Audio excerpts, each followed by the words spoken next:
What's poppin', what's poppin', what's poppin', y'all? It's yours truly, Landry, and welcome back to the channel. And in today's video, we'll be reacting to influencers going broke in 20 minutes. And then, shit. I'm guessing they were forced to find another way to make money. But hey, what's wrong with that? You know what I'm saying? If you are broke or if you don't have any income coming in, it's best for you to find a way to make money, because at the end of the day, or at the end of the month, or at the beginning of the next month rather, the bills are due. So you have to find a way to make money in order to pay for your bills slash lifestyle, right? I don't know, y'all. Yeah, the video is brought to us by Llama Reports. So as always, when you guys get the chance, feel free to hop over there to drop a comment to let them know that you found their video via my reaction and decided to stop by to show some love and support. Alright, without further ado, let's jump straight right into this. So I went from having a fat ass house. I had to downsize to an apartment because I had to make that YouTube money stretch. Most of these people, What's wrong with that, bruh? You know what I'm saying? And additionally, sounds like you have bad money management skills, so you might want to look into bettering that. Just saying. are broker than if they were working a regular job. The reality of being a content creator with over 200,000 followers is I'm broke. I went from making, I would say, Over 200,000 followers and you're still broke? What the fuck? Psh, man. an average of like 60 to like 120,000 a month just on Twitch. Went from like 60 to 40 grand a month, then 20 grand a month, then 10 grand a month, and then I had a month where I made 2 grand a month. Influencers are going broke. Ronaldo, it sounds like, bro, when you were at your peak, you were wasting your money on things that didn't make sense, or on things that didn't bring you any value slash return. You should have, I'm sure that you have a manager, an accountant, or people who are experts in that field. So I'm sure that by now you have better systems in place. But based on what I heard from the little snippets that were shown there, it sounds like at the time you didn't really know how to manage your money properly. At their peak, these creators were pulling in tens and sometimes hundreds of thousands of dollars a month. And now, they're barely making rent. How on earth is that even possible? Oh wait, I know how. I spent thousands of dollars to spend the day at the Beverly Hills Hotel with my friends. And Why? I've stayed here like 25 times and I always stay in a bungalow, but these days I got a cabana at the Beverly Hills Hotel pool. It was $2,500. Most influencers live in a financial fever dream. Silliness. Treat a high-income month like a permanent salary instead of a temporary spike. Yeah. They throw money around like a hot potato at a kid's party, desperate to unload it before doing something boring, like, I don't know, saving it. I get on here complaining that how y'all have to go back working a 9 to 5 because you started hauling and spending money like your ass is. My girl, Dwayne Wade. you are driving and Why you eating. starting to get You a might want to $4,000 put the foot check? down, You think, foot down, let me and go focus on get your me a driving high-rise in an before shit goes left. expensive-ass city. Take the case of Tara Lynn. She once mentioned pulling in $350,000 in a single month. Wow. This past October, I would make like 100. My God, I wish I could pull like 300,000 a month, bro. I would be happy as fuck. 150K a month. And so now it's like 350 a month. With that kind of income, From most people would 300,000 to immediately retire. 350? You could invest in dividend stocks Holy to secure shit, yearly man. income, or live off the monthly interest in a high-yield savings account. Yep. The options for growth are endless, but Tara didn't do any of that. Instead, she ended up effectively flat-out broke. And as you can imagine, the internet had no sympathy for her. What the hell do you want us to do about the fact that you're going broke because you couldn't budget your $10 million a year that you made and you spent it all on a mansion and did an extra $1 million in Trying to renovations that live you for the didn't need. Joneses. And You last see? time I checked, you also had bought a house in New York. It was an apartment, but like most people can't even afford one home. You've had 2. The sad Holy. reality is that many of these creators are financially illiterate. And can you blame them? We were never taught about money in school. We all remember that the mitochondria is the powerhouse of the cell. That was practically tattooed on our brains. Bro, that's Although some biology in type taxes, shit. debt, or compounding interest. These influencers are young, they get swept up in the LA lifestyle, and they simply blow it all away. Did y'all see that video of that girl asking how all the OG influencers were making $30,000 to $50,000 a month and now they're broke and e-bagging on TikTok? Like, what happened to all that money? So as somebody who accumulated over 2.5 million subscribers on YouTube back in 2015, and I was literally living in LA, so I witnessed a lot of this, I'm gonna give you guys the breakdown on what happened with that money. Go ahead, my I can't baby. speak for everybody, obviously, but just what I've seen. Okay. When I moved out there, I thought I was pushing it with my $2,000 one-bedroom apartment, but I had people living in the same building, just at the top floor. I was on the third floor, but they were at the top floor paying $20,000 a month. And then I had some friends that lived in Outrageous. 20 bands for an apartment? What the fuck? That shit better be a castle or some shit. Or that shit better come with a butler, a maid, I don't know, the latest technologies that aren't even available to the public yet, and freaking, I don't know, unlimited whatchamacallit this, distractions / entertainment. What the fuck? 20 bands for an apartment? That's crazy. mansions just for the sole purpose of wanting to be able to throw parties and have people come over and make content in there, literally paying people's yearly salaries of $30,000-$40,000 a month just to rent this huge house. I'm telling you. For those of you that were also wondering, like, why do a lot of these influencers have big houses but they're empty? Not even joking, to get some good quality furniture in there, it's going to cost you like $500,000. And don't even get me started on their Uber ego. It's like people reach a certain amount of dollars and all of a sudden they can't use Uber X. Ew, we can't pull up to this party in a Prius. Order an Uber Black. Why would we spend $250? How about walking? How about taking public transportations? How about just driving a regular car? What's wrong with that? Huh? $50 to pull up to a party when we could spend $19.99. Half the cars that you see these people whipping around are rentals, and they're spending like $300, $500 a day just to whip it around and try to act like there's somebody they're not. Just because you hit 200K doesn't mean you need to go and get a C300 from Mercedes. Like, it's okay, you can drive your paid-off Toyota. Maybe 1 out of 10 of my friends actually cooked their meals at home. Everybody was constantly going out to eat or hiring private chefs. When you start making all... Do they know how to eat? Do they know how to cook though? Because as we know, most people in this generation, they don't know how to cook nothing but freaking noodles, boiling water, and shit. I'm guessing that's it, really. All this money, a lot of people tend to forget that it might stop one day, so they're still going on these expensive vacations, buying all this designer, even if it's starting to dwindle, because they literally got used to that lifestyle. More or less, a lot of these people ran through their money trying to look cool. That's it. And now they're begging for galaxies and cowboy hats. That's exactly what happened to Stable Ronaldo. At his peak, he was raking in massive amounts of money streaming on Twitch. But when his income declined, so did his social life and his entire circle of friends. It's a sobering story of just how fast my guy was things part can of change in FaZe, this right? industry. He should have been set for life. An average of like 60 to like 120,000 a month just on Twitch for like a good year and a half. Holy. And then right as it started to decline, it went from like 60 to 40 grand a month, then 20 grand a month. God, please let that be me. God, please let that be me. 60 to 120 racks per month. God, please let that be me.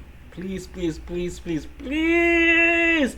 I'm on my knees begging you.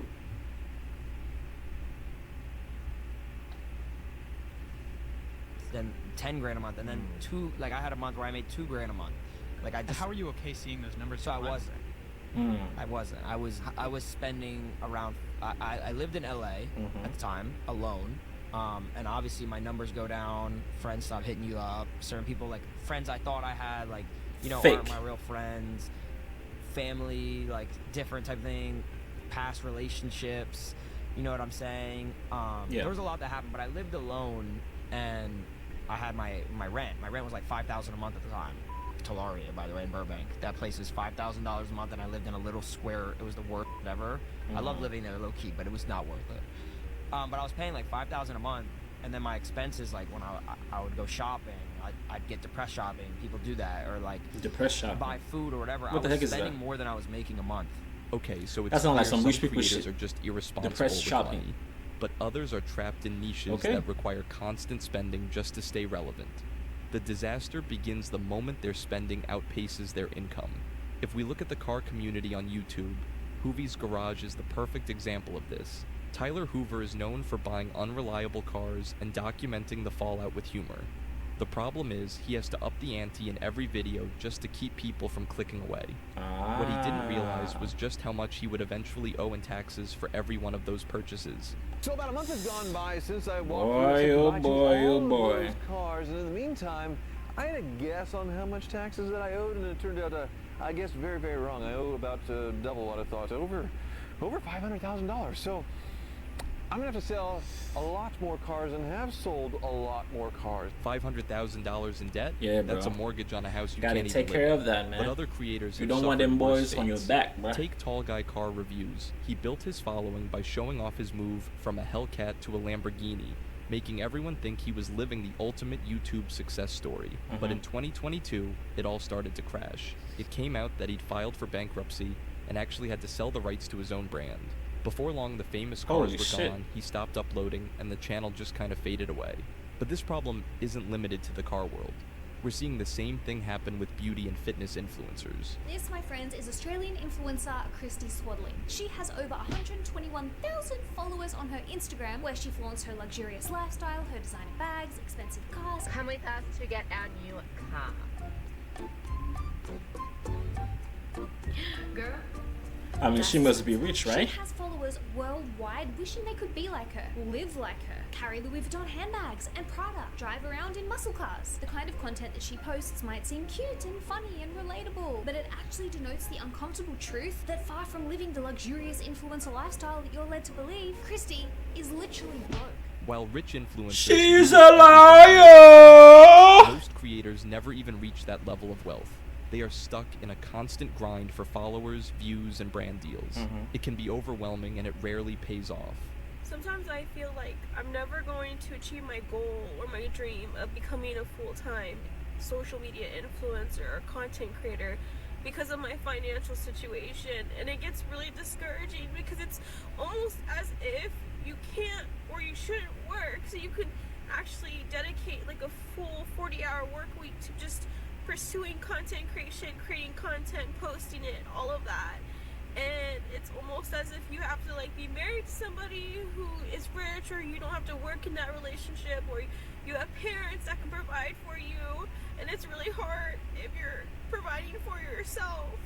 And like, it just makes me sad because like it always feels so far away because all the expenses build up and I have to put content creation on the side to take care of business, and it just makes me so sad. Some creators have amassed... My baby, we all got bills.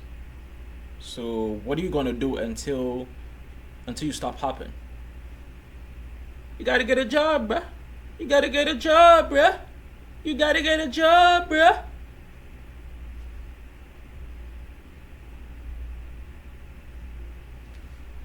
nearly 1 million followers, but still require a day job to pay their bills. They're beginning to realize that the so-called rich influencers they're trying to emulate are often faking their success just to stay relevant. I think all these influencers are lying about Hey, being rich. have you heard of fake it till you make it? Broke is, well, not broke, but like I go to my regular minimum wage job every single day, 5 days a week, clock in. That's how I pay all of my bills. Is that my thing? I did my taxes and I only got 3 brand deals this year, each for $2,000, which works out to like $500 extra a month. Amazing, gorgeous. I can never be happier. But I'm just saying $500 a month is not livable. You know, like, but I am super grateful for it. But I'm saying that's all that I got. Like, if you could see, you know. And I think just these influencers are lying to you. I think because they're either trying to sell you a course or tell you how great their life is after you insulted them. But there's nothing up here. I'm up here now with everybody else. And I'm telling you that there is nothing up here. And the is this? Okay, maybe you can argue that follower counts aren't everything these days. It's the views and engagement that make you money. But in reality, creators are entirely at the mercy of the platforms they post on. TikTok, for example, won't pay creators a cent unless their videos are over a minute long. Some creators also believe that they get paid less because of their race. The reality of being a content I've heard of that. 200,000 followers is I'm broke. I go viral literally every single week. Every week. I got like over 8 million views this past month. I have like loyal fans, you know? Yeah. But I'm just like, yo, I had $101 in my bank account yesterday. Last month, the Creator Fund paid me like $70 because I make a lot of short form videos that aren't over 1 minute long. And I'm gonna keep saying this, like, people are not paying Black creators. I have verified companies and businesses commenting on my videos trying to be relatable. And it's just like, you guys won't pay me. That's like, an interesting theory. I'm getting like really frustrated because Statement rather. Career for a while. Like, I used to make a lot more money on social media, and I feel like as my platform grows bigger and bigger, people get this idea that like you must be doing very, very well, like even better than before. And I'm just like, well, yeah, dude, what? On other platforms, so in this your case, income the changes numbers are depending lying. on your niche. But even if the money is good, the rules can change overnight. A single copyright strike on an intro song can demonetize your entire channel in seconds. Oh boy, Without a tell me backup about plan, that. Your income disappears instantly. So I went from having a fat ass house. I had to downsize to an apartment because I had to make that YouTube money stretch. This is when I was like shitting on 9 to 5s. I told myself I would never get a 9 to 5 because I was making so much bread on YouTube. I'm like, that's karma for you. You were cheating on us. hell nah, 9 to 5 not for me. Like, I'm not working no job. Okay. Hell nah, I just graduated high school. I'm not going to college. I don't need college. I'm making 15, 20K a month. Let's really get into it. Cause y'all know the internet is talking. The internet is talking. So yes, I went broke for maybe a year and a half. Okay. Because that happened to me. So here I am. I ain't went to college. I wasn't working a job. I'm depending on 2K a month off YouTube because that was the only bread I had after they snatched my money away. Oh, really? So do y'all see how they can like really fuck up somebody's life? Like, yep. They took the money away. So literally, my revenue on YouTube went from 15K to 2K, bruh. What? Yes, because I was using the intro. So, right? So around this time, YouTube, you could have removed the intro, or at least switch it, right? Monetize my videos. That's when my life came at a stop. Like, I was dependent on YouTube money. That was like my main go-to. So when YouTube snatched my money for using that sample instrumental, even though my voice was on it, even though I low-key mixed up the beat, they still snatched my money. It's no wonder we're seeing influencers quit social media and return to 9-to-5 jobs. One creator admitted that she quit because the financial instability was too unbearable. Understandable. This is my story of why I decided to quit being a full-time influencer after a year and get a job in corporate America. Okay. And I wanted to share this because I feel like being an influencer is such a, I don't know, kind of like coveted job right now, or at least people are really interested in what it actually means to be a full-time influencer. And I don't know, I just want to give you guys kind of like a look behind the curtain. So I've been in the social media game since 2016. Really just fell into it very serendipitously. Honestly loved it. I did it all throughout college, and then I decided to go full-time after about a year or so post-grad. I was like, may as well try and do this thing.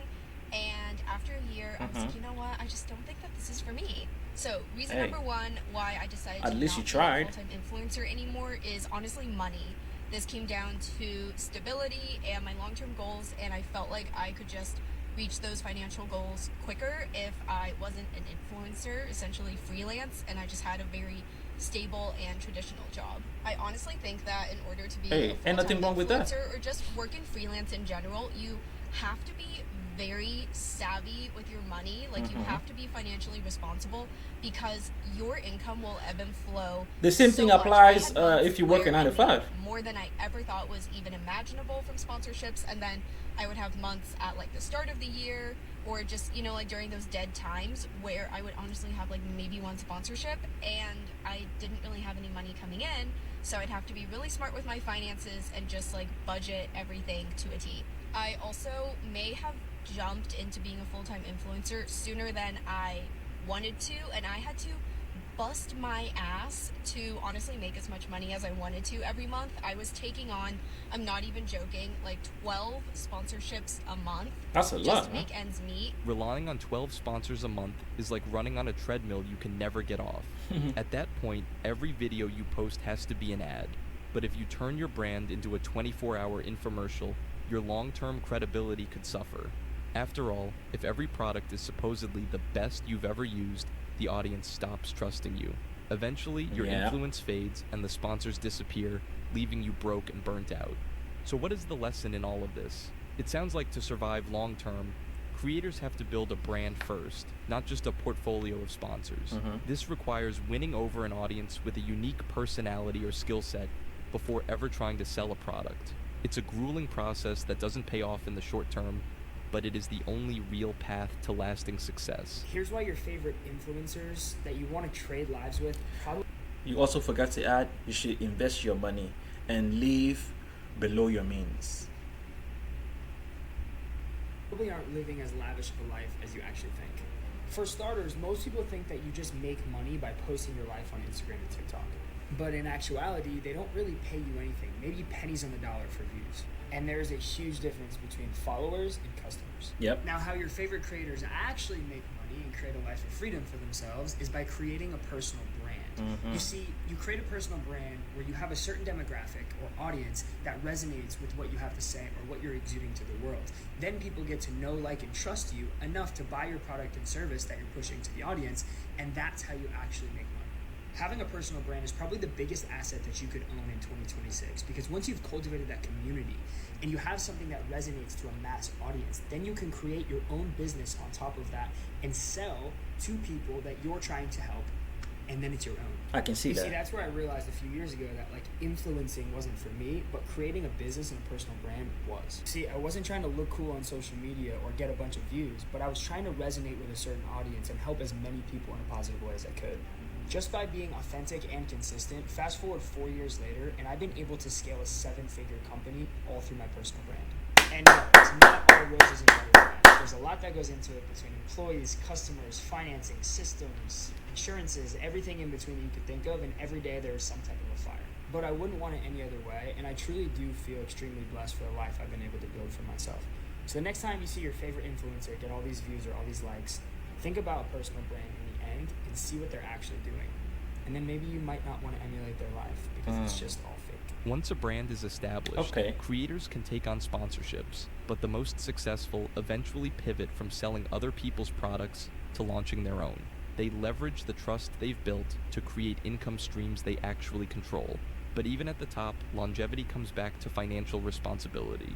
Success only sticks around if you can resist the urge to waste the money the moment it arrives. So a lot of these influencers and people nowadays, they Jeffree take their Stars, little money, they spend it all, they're not investing correctly, they don't have the right team, and they have a Lambo and then they're broke in 6 months. And you're like, oh, well, did you need that car? Because you didn't have that car 6 months ago. So I invested into the brand, created 150 liquid lipsticks, you know, and I just kept making new categories of things that I've never created something for the customer. Yeah, he's a very powerful influencer in the beauty niche. You know how many income sources you have? That's an interesting one. Well, let's see. We have Feastable. Mr. We have Beast. a company where we dub channels, which runs our Mr. Beast Espanol. We have Mr. Beast, Mr. Beast Gaming, Beast Reacts, merch. Honestly, I'd have to like open my bank account and look through it. We built this app. We had people put their finger on the app. I'd reinvest everything. Literally, all I want to do is make the best videos possible. Yeah. That's why I live in the studio right over there. Like, I'm not worried about paying for a mansion. I don't drive a Lamborghini. I purposely have a really like dumbed down lifestyle. You know, most people can't reinvest in a business because when they get to this level, that's a smart man right there. Mansion. They're like 4 or 5 cars and insurance and keeping up with that, and then like their second home and all these other things. I just cut it all out. I have no personal debt or things that I have to pay for, so I can just go all in on the business because it gives you freedom. People who say, oh, well, I could be Mr. Beast if I had money. Well, A, I didn't start off with money. I was poor. I had no money, and it took me like 7 years just to buy a camera, saving up from YouTube. And B, some of our most viewed videos, literally, anyone can do. There are tons of viral ideas that people can do that don't require money. It does not require money to go viral. I have so many videos where we've spent hardly any money that have gotten tens of millions of views, and they would have gotten 10+ million views even on a small channel. At the end of the day, being an influencer you isn't forgot to always what it's include cracked up to be. It's luck, hard work, because just luck like any other also job. plays an important role in blowing up. Quick mindset, it's rarely worth the cost. If you enjoyed this video and want to see more, be sure to hit that. Alright y'all, and so that is it for today's video. As always, if you haven't already, make sure to like, comment, share, subscribe / hit the bell icon to stay tuned for more. If you can, feel free to hit that super chat / donate, as it is the best way to support your boy. Love you all, and I'll see you in the next one. Ciao.